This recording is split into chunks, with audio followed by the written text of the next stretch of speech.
লিটনের চাইতে সোহানের কমতি উঠায়। সোহান হয়তোবা গ্লোবাল সুপার লিগের জন্য সোহান এবং সৌম্য সরকার হয়তোবা দলে এখন বর্তমানে ওয়ানডেতে নেই, কিন্তু সোহান কিন্তু চান্স পায় ভাই, যোগ্যতা আছে। কেন আছে? তার কিন্তু পারফরমেন্স।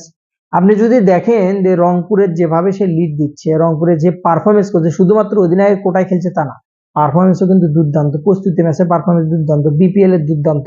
আপনি তাহলে আর কত পারফরমেন্স করলে, যেহেতু চলছে না, যেহেতু আমার জাতীয় টিমে লিটু কুমার দাস চলছে না, তো তার রিপ্লেসমেন্ট হিসেবে আপনি কেন নিচ্ছেন না সোহানকে? নেওয়ার না নেওয়ার কারণ, আপনি একটা কারণ দেখান যে সে শর্ট খেলতে পারে না, বিগ হিটিং নাই, তার কিপিং খারাপ করে। লিটনের চেয়ে হাজার গুণে ভালো কিপিং আমি মনে করি যেটা সোহান। দেশের মধ্যে বর্তমানে আমি মুশফিকুর রহিমকে মোটামুটি আগায় রাখি সবার প্রথম, সে ক্যাটাগরি। দ্বিতীয়তে কিন্তু সোহান আছে আমার চোখে, যেটা আমি মনে করি। তো তাকে বসায় রেখে লিটনকে বারবার সুযোগ দেওয়া, জানি না এখন লিপু সাহেবের খালাতো ভাই ফুফাতো ভাই নাকি ফুটেজ টুটেজ আছে কিনা, তারাই ভালো জানে।